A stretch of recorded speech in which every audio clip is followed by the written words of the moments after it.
My name's Chris. And I'm Kristie. This is the Washing Up podcast, and we're finally catching up all the interviews. Yes, we've got the hottest of hot bakers you've ever seen. Ladies and gentlemen, it's Reem. Welcome. Hello. Thank you for So having me. you're welcome. So, all your life, do you get the Reem jokes? Like, is it? Oh, you've never heard of The hot water the service. hot water service, and now Um, to be honest, when I started prep, so we had only been in Australia for like a couple of years, I think, Yeah. like a year. And my PE teachers automatically, when they read the rollout for the first time, made the joke, and Oh. I was sitting there so confused, and I was wondering like, why are they picking on me? Like, why are they saying this about me? And I go home and I tell my parents. Obviously, my parents don't know, No. so they're like, I don't know why they're saying that. I'm like, I don't know.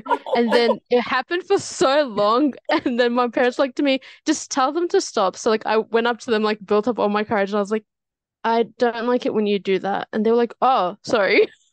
You're like, why do you have a song ready for me? It doesn't make Yeah, any sense. literally. Why? why do you want to install me? This makes no sense. I'm not I'm software. a student. No. Literally. Right, that will be our one and only install a Reem joke for the podcast. So- Done. Tick. Moving along. But let's get into far more. Let's get into far more sort of happy areas. So obviously, going on to Bake Off, especially at again at such a young age, what was the draw? What was the motivation to suddenly go? You know what? I'm going to do that. When I've always wanted to kind of go and do like cooking or baking on TV since I was young for some reason. And then one time, the first time that I actually applied for the show was the year before. And I filled out the whole application, and then at the end it said, "Are you available during so and so time?" And for some reason I pressed no, I'm not, and I submitted. And obviously they didn't get back to me. Um, and then the following year, I was not gonna apply. Yeah. Yeah, no, I wasn't gonna apply. I was like, no. I was like, no. And then I was talking to my friend about it, and then she was like, no, you probably should try. And I was like, I don't think so. And then she kind of forced me to. And then that's how it kind of came about. Thank you, friend, for the peer pressure of entering For Bake Off. real. Look, normally we're anti peer pressure, but we're pro it in this case. Yeah. No, I love that. I accidentally ticked no, and that was it. No, it was on purpose. It was fully on purpose. You just got to the point Yeah. where don't want to do this.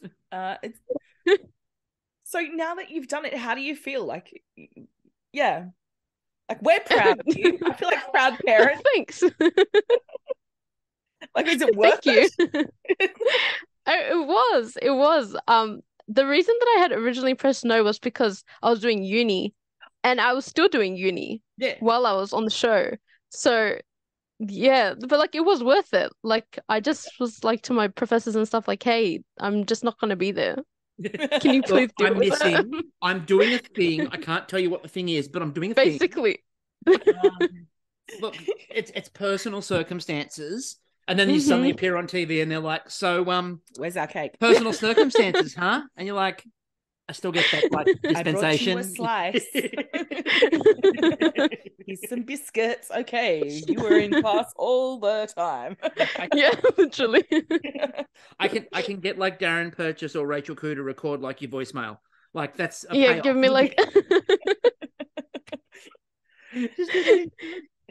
So, in terms of like when you went on, one of the things I wanted to start with in terms of when you went on there was a statement that you made very early on, week one, I think it was actually in the technical, where you look at the camera and you go, "I always follow a recipe step by step by step. That's why it's there." And yeah.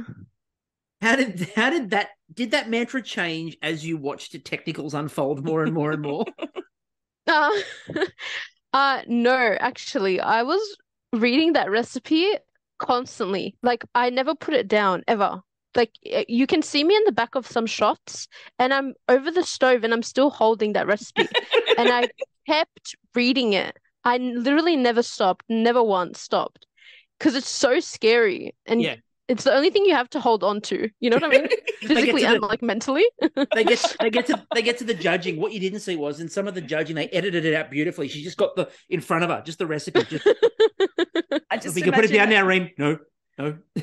It's your emotional support recipe, like give it a little like, cardigan like the dogs and the emotional support animals, and you're right. It was though. It actually was. I love the idea of having an emotional support recipe. That's fantastic. So did your friends watch you on the show? What were their reactions?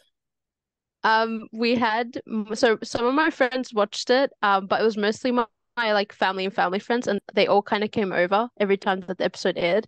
And it was a lot of laughing at what I was doing. So Oh, laughing at what you were doing, or yes, constantly like, and my mom making comments. Like she'd see me say something, she'd be like, that's really interesting. So Marie Antoinette.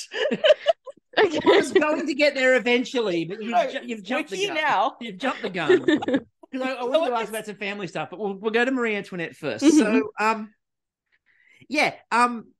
a historian, Yes, okay. that made me laugh a lot. So, was it just purely the movie, or was there? Look, I know that Marie Antoinette was a real person, and not that good into history, to be honest. Nah. But it was the movie. Have you seen the movie? Yes, the movie's gorgeous. Yeah, it's very, very nice, right? Yeah, it was just the way it got framed in terms of the way you sort of started to say it. Yeah, and Cal just looking at you like she doesn't know who that is.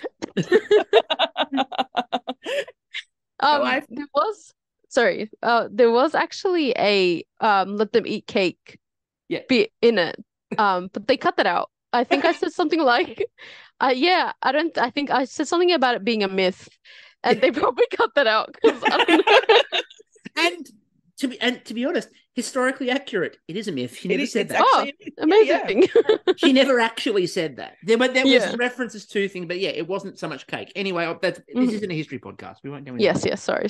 No, it's more helping you out. I'll just put my my history fact sheet back into the rack. To just quickly duck back to the family thing, because you mentioned, everyone came over and they were sort of laughing with you, at you, whatever you happen to, however you happen to term it. You did a number of different recipes that were family, recipes or traditional recipes, or ones where there was the one where I think you said you don't do the prep normally. I think your mum normally does it. How did they go down while they were watching you do them? Well, to be honest, we had only tried those recipes, like doing it just the once before I went on the show. But also the day of, I would call up my dad and I'd have him run me through the whole recipe again. So there was that. But I don't know, I think they enjoyed it. They were like, they kept looking at me and they were like, okay, yep. And they were like, but then they were kind of impressed, except the one time that it failed. But they're like, you failed that one. They were aware of all of this, though. Oh, that's beautiful, though. Was there anything on there that they you hadn't cooked before that they're like, well, now you're going to be making that for us? No, not really, because they already know that I'm kind of, I'll do it once and I'll never do it again kind of situation. So they don't really ask that anymore. Oh, fair enough. And so now, so you're doing uni, but are you still baking like for pleasure or for friends who are just like, oh, I really like cake and I forced you to go on that TV show and you had a good time, you owe me. I do bake. I still bake quite a bit because I'm posting a lot on social media. Yes. But yeah, so usually I bake basically the same amount as I did pre-show, but post-show bakes, I feel like they're kind of different because I learned a lot of things and techniques and stuff from the other bakers that I genuinely didn't know about, and even like picked up on words and stuff, and even ways to research things that I didn't necessarily realize that you could kind of do. Well, this has sort of been one of the things we liked watching with your journey was like, and I hate using that word because it's so relative, but one of the things we really appreciated though was like, for example, in Bread Week, where you were like, I can't tell you any of the words or what the process is, but I know exactly what I have to do to make the bread work. And that's something I'm assuming then that you either picked up through either just watching, people at home do it, or again, things like social media baking, TikTok baking, Bake Talk. As we're going to have a long Bake Talk conversation. Okay. Yeah, Bake Talk is the one corner of TikTok I pay attention to. Okay. So, but yeah, is that sort of where you picked it up from? Just sort of watching other people do it and going, well, that's the process. Okay. Yeah, it was a lot of YouTube when I was younger, and then Pinterest, or even Pinterest when I was younger. Someone got me on Pinterest really young for some reason. And yeah, a lot of that, it wasn't too much real, like watching it in real life. It was internet. Yeah, and this is what I loved about seeing you on there, is because you are from a younger generation. God, I sound so friggin' old saying that. Look, and I didn't swear. Well done. Is that, like, I look back at our childhood where like our media was like television, but it was limited to the free to air stuff that was on the normal kind of network channels. And so our kind of cooking inspiration would have been people that you've never heard of, like Peter Russell Clark and a few other bits, and like Gabrielle Gattei was a bit fruity. Gattei and probably I'm trying to think of someone else. Ian Hewitson, but they were people short. you've never heard. Yeah, but they were but thinking back, they were short, punchy, and things that you could actually go away and try, or ask your parents to cook for you, and not a hint of anything vaguely exotic in terms of very Anglo bakes or French inspired, right. and that was considered. Yeah. That was sort of considered. We've talked about it on previous podcasts, but focaccia. But the point, it was like the height of fashion in the 90s. Focaccia, darling. If you're having that at the cafe, you're in. But what the point I'm trying to make is like, I think that if we had access to TikTok with these short kind of like punchy, very straightforward, this is how you do it kind of things, we would have been totally into that as well. Like, I don't think when older generations start looking at the youngest going, I don't get this fangled technology. I'm like, there are equivalents all throughout history, whether it's a short recipe that someone sees in a magazine that they want to try to, a TikTok of someone making their own garum from scratch. Like, garum, it's like the salty fish sauce that's very smelly from ancient Rome. Oh, cool. Yeah. You can do that. Kristie with the modern references. Oh, yes, keeping it up. She's like, what the hell? That's not Bake Talk. She's like, what's this woman doing? But yeah, no, it's, so I think like Bake Talk, so Bake Talk's obviously something that you're very much involved in posting things to, those sorts of things. What are your sort of influences and sort of styles on there that you sort of gravitate towards? Is there one particular corner of Bake Talk, or just the sort of the whole lot of it? To be honest, I really don't get a lot of baking stuff on my like For You page. It's more just like regular day in the life kind of things. Yeah. And only recently it's become more baking post Bake Off. Pre-Bake Off, it was YouTube. Like I'd watch like full length like YouTube videos and things. And like when I was younger, it was more like, like in play school in the segments where they'd like cook. That was where it would come from. But awesome. So your YouTube channels, are there any particular channels that you've been watching, or like that? Not really. I'm really bad when it comes to like specific people and names and things. It's just whatever looks kind of nice, I usually would watch. Oh, that's cool. No, I'm just like, maybe we can get some insight. Like, you just got to be really cool like Reem and find the good shit. Stuff. I'm going to take that out. I'm going to be really cool like Reem and find the good stuff. There we go. But yeah, we can edit that out. Well, not when you say that, we can't. But in terms of like the looking at the bake, looking at like all of those sorts of little YouTube short, longer videos, YouTube shorts, Instagram, which has become really good again, and Reels are really good on those sorts of things too. Yeah, like, and you see things like, for example, you brought back the marshmallow fondant technique, which is something that's a very early on sort of high school cooking classes. Here's the cheats way to do fondant, and then everyone sort of moved away from that, and that's come back recently on the socials where it's like, just make marshmallow fondant. And I loved watching you do that and go, I don't know why they're all making like fondant. Like, this is easy and tastes better. And you were right, because fondant's boring. But It is. was that something that you No sort offense. of had, you sort of in your head going in, give yourself a couple of little like hacks or little ideas where you're like, I can cut time here, I can save myself a bit of time here by doing it this way? Or To be honest, I think I wasn't saving any time because some of the fondant that we could technically use yes, store-bought you fondant. can use it, Yeah, and I've making just fondant never takes forever. So it does. It does. That's true. Exactly. Right. But at home we didn't really buy a lot of things pre-made. Like we didn't buy pre-made cake boxes or things like that ever growing up. And when I was younger, my parents, when they'd make us like our birthday cakes and stuff, they'd basically make everything from scratch. And that was like the one thing that they'd make in the whole year, right? So things like marshmallow fondant and stuff was because they would watch the YouTube videos and they would make that. And then that's why. And I had just never worked with store-bought fondant before, and I still haven't. So I was like, and keep away from it. It's yeah.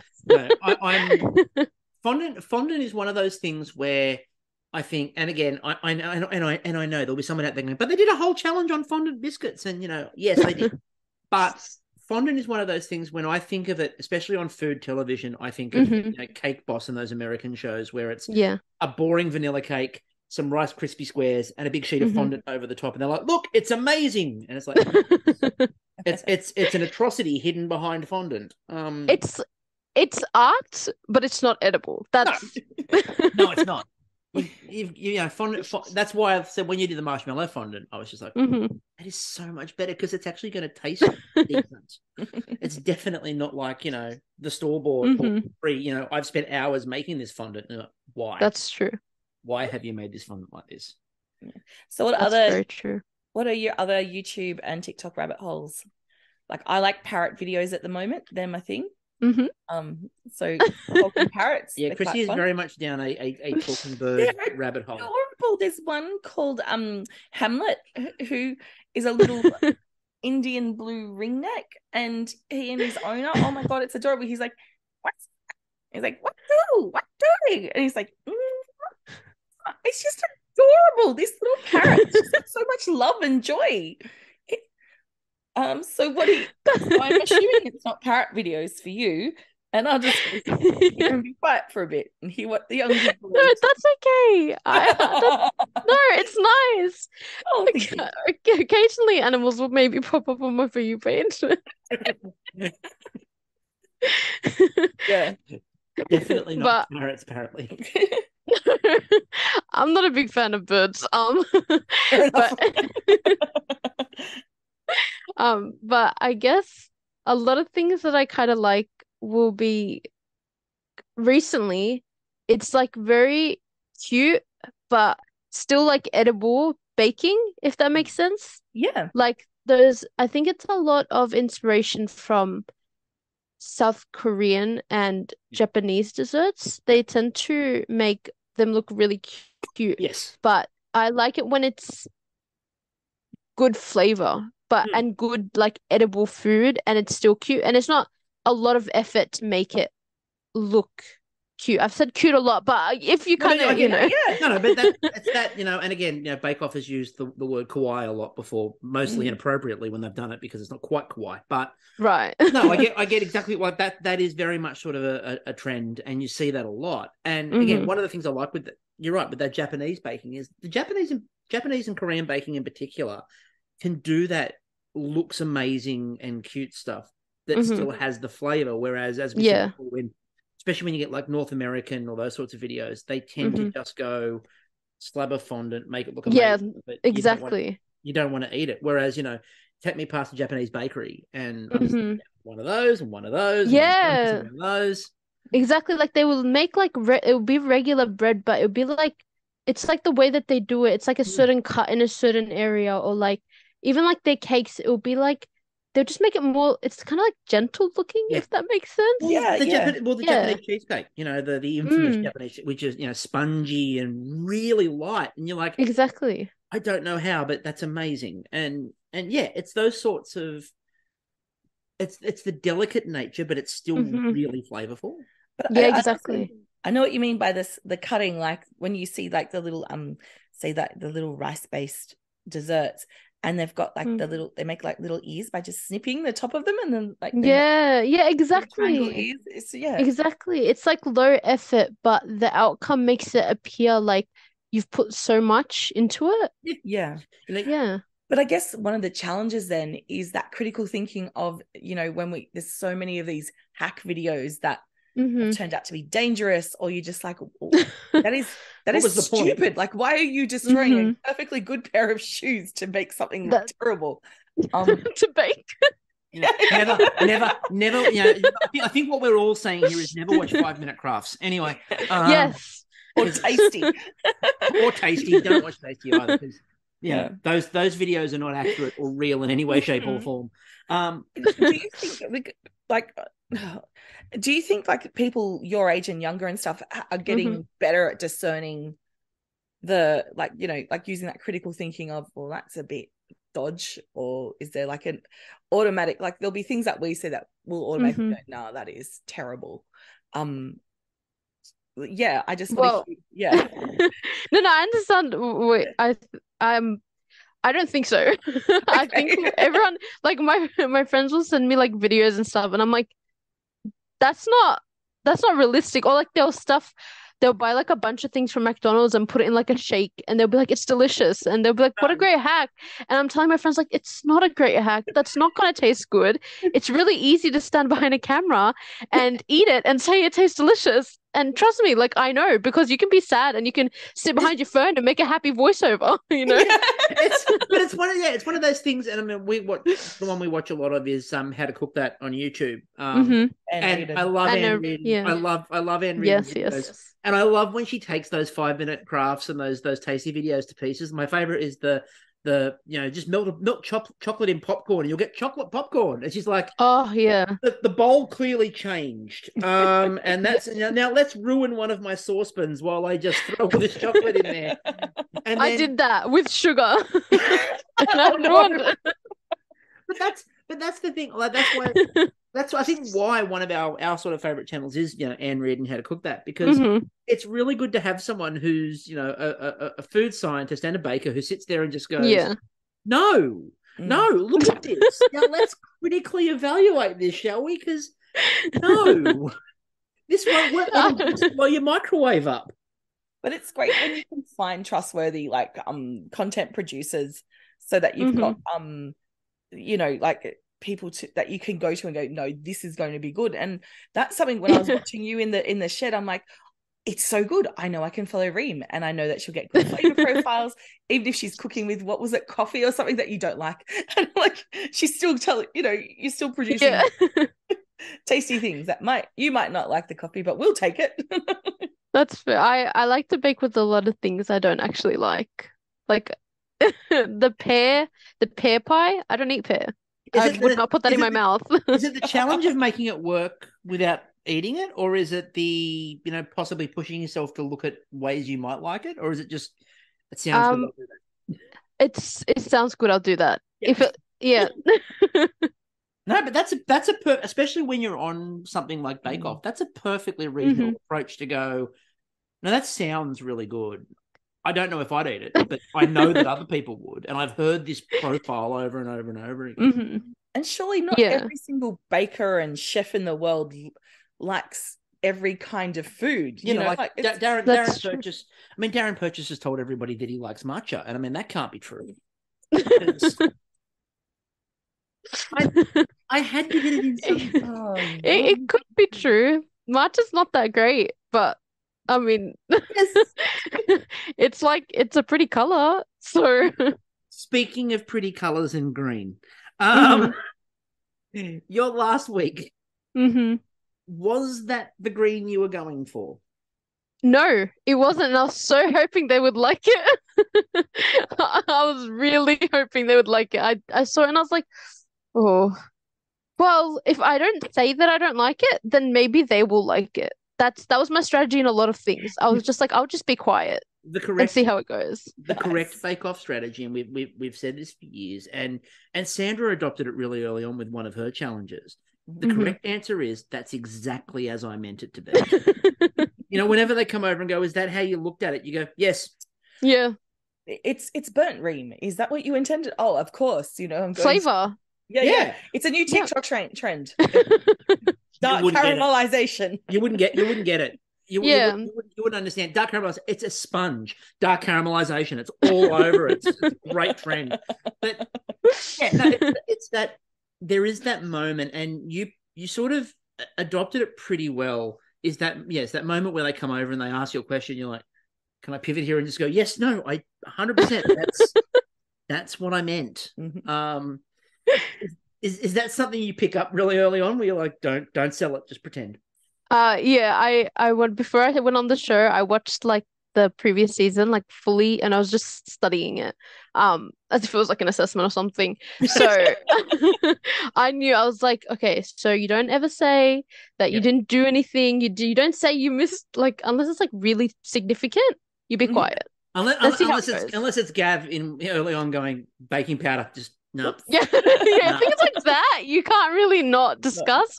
But like if you like, add like a half a teaspoon less or something, just be quiet about it. Yeah, don't say anything and just hope it doesn't come up. I can tell you for a fact, and he's mentioned this before, so I can say this. Yeah. A couple of technicals last year, Nerman winged it. Completely winged it. Got halfway down the recipe and just went, no, making it this way. And they didn't pick it up. Wow. So that's very impressive. You can get away with it occasionally. You can get away with it occasionally. But it's one of those things where you've got to, when you're looking at those recipes and you're looking at the way to sort of bluff a little bit, there's a little bit of it that feels like you're trying to bluff the audience or the judges, but there's a bit of it that always feels like you're bluffing yourself. Yes, a lot of gaslighting. Yeah. How personal gaslighting? I think it's called denial. Yeah. How hard is it if you're doing something and it starts to go sort of a little bit off course? How hard is it to sort of like, do you want to just take stock and reassess it, or do you just sort of plow on and try to convince yourself, no, this will work, we'll just push through? I have that issue of I just continue. I don't stop. And it's really bad because it gets like, it'll be a whole mess and I'll be like, no, that's fine. This is what I wanted. So leave me alone. Thank you. You're and then the I'll just keep doing it. Of the cartoon dog in a burning building, you know? Everything's fine. It's fine. I don't know this is fine. This is exactly what we thought. Yeah. This is absolutely perfectly normal. So in terms of the bakes that you got to do, what was your favorite bake that you did? And it could be one that either you went in with the idea that it was going to be your favorite, or one that just sort of became one you went, I really like that. And it can be someone else's too, if you like, not me. I'm trying to think. One that I don't know if it was my favorite, but one that I ended up really liking was the bread week peace sign vase thing. Yep. Because when I did it at home, it was slightly different, and when I was on the show, I ended up painting it and added some other like colors into the disco ball part, and I really liked that thing. And yeah, like the brioche turned out super dry. But this was like my second time making brioche in my life. So, and I made it in a Pyrex bowl. Like I didn't know when to take it out of the oven. You gave yourself a raft of challenges there. Yeah, like I remember I was like asking Laurent, I'm like, do you think it's good? And he's like, leave it for longer. And I was like, yeah, you know what? Yeah, I'm gonna leave it for longer. And then I just left it till like the last minute ish. It's like bugger. And is there one that you will never ever vaguely want to see again? Not because I know you only try things once, really, but is there one that you're like, I don't even want to see it? Oh, which one? What was it? The pie. The pie was the worst thing that I'd ever done in my life, and it didn't work at home, and it didn't work there. So I just thought that if I tried it again, it would work, and I don't know why I thought that. But yeah, I don't even like pie. So because we've talked about it, you are this is fine, it's instead your pastry, oh my god, it's like magical structural integrity, like, because it's your dad's pastry recipe, isn't it? It's like so thin and just holds, like it's going out of fashion. So the issue with pastry is I usually make it super thin and it usually rips a lot. And I'm just really glad that never happened on the show, and it just made it look like I know what I'm doing. You know? Yeah, I was going to say to you, because like every time, even when the pie stuff it was all sort of going a bit off for you, and they're still looking at it going, but I can't believe how thin and perfect the pastry is, and you're just going, yep, this is fine.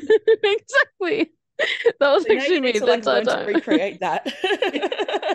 It's like what are the conditions in the shed, and you're at the back, and there's like banging and hammering going on, and they're like, "What is Reem doing?" She's creating the shed. She's going to try and make pastry. She's having another go. Exactly like she did. So, in terms of obviously being in there too, everyone sort of talks about working with the other bakers. Is that something that sort of helped you develop a lot more as well? Sort of everyone sharing sort of concepts and ideas? Yeah, at first, I'm not gonna lie, it was super intimidating. Because everyone was talking about like these techniques and these like books that they have at home and these things that they're like watching all the time. And I was sitting there thinking, oh my God, I do nothing. I don't know anything. I don't watch anything. I'm watching random YouTube's videos, and these people are talking about like professional bakers and pastry chefs, and I was so scared. And then as like we actually, got to know each other and stuff, everyone was so helpful. Like if I just said like, what do you mean by that? They will help. And like there was this time where Neil literally taught me how to temper chocolate while we were baking, like on the show, while we were in the middle of like a showstopper. Yeah. He literally came from his bench. They didn't end up showing it on the show.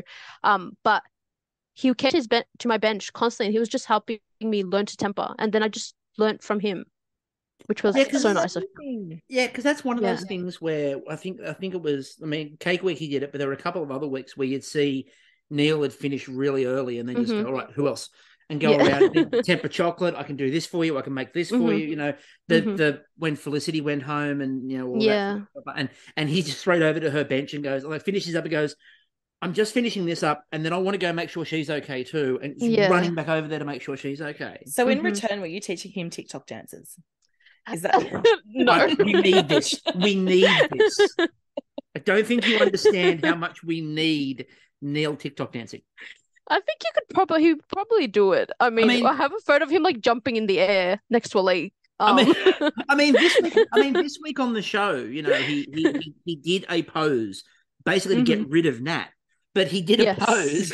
I did see that. I'll do this. But look, he can ride a unit. Did he teach anyone to ride a unicycle? Ooh. No, unfortunately, he just told us about it, and everyone was so like shocked. We were like, "What?"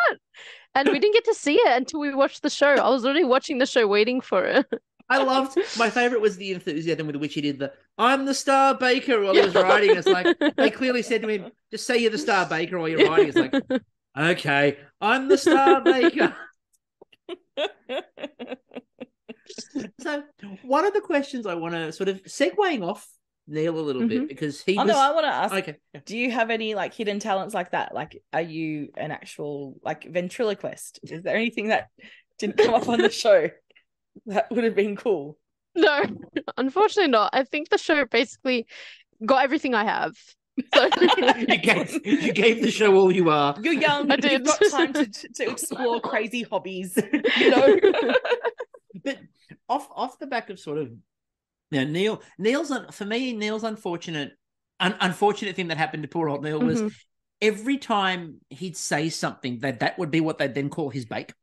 Did you bother to put any effort into the naming of them, or were you just one of those ones who's like describe it and go, you come up with the name? I would always put a name to it, and most of the time it was like the name that I had chosen went back on TV. I think the only one that wasn't was there was one called Dad's Pastries, and my mom and dad looked at me and they were like, Dad's Pastries, and I was like, I didn't name that. I didn't say that. I promise. No war. Don't hurt me. Don't hurt me. And your auntie's there just going, Dad's Pastries. I gave you That's me. But yeah, look, you avoided things like, unfortunately when Neil used the phrase world's best, and the next thing you know, that's what was. I'm like, oh no, don't say that. That's catnip. Yeah. Again, that's stuff you avoid. You don't say best. Again, you don't say I'm gonna do well. I didn't do that. You never say this is my week. You never say no. Alternative phrasings. I hope I do well. You know, that was constantly they were like, "Are you? Did he gonna do well?" And I'm like, "I hope I do well." And they'd be like, "Okay." I'm going to try my best. This is something I really enjoy. This is something I enjoy. You know, exactly. This is my week. Mm-hmm. Never say that because the Bake Off gods will rise up in determination against you.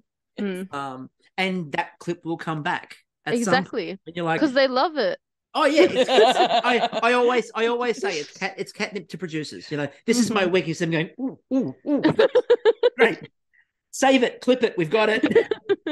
Because like Bake Off is like the most positive reality TV show. Like this is not Maths, this is not Love Island, this is not, you know, Cutthroat. Thank God for that.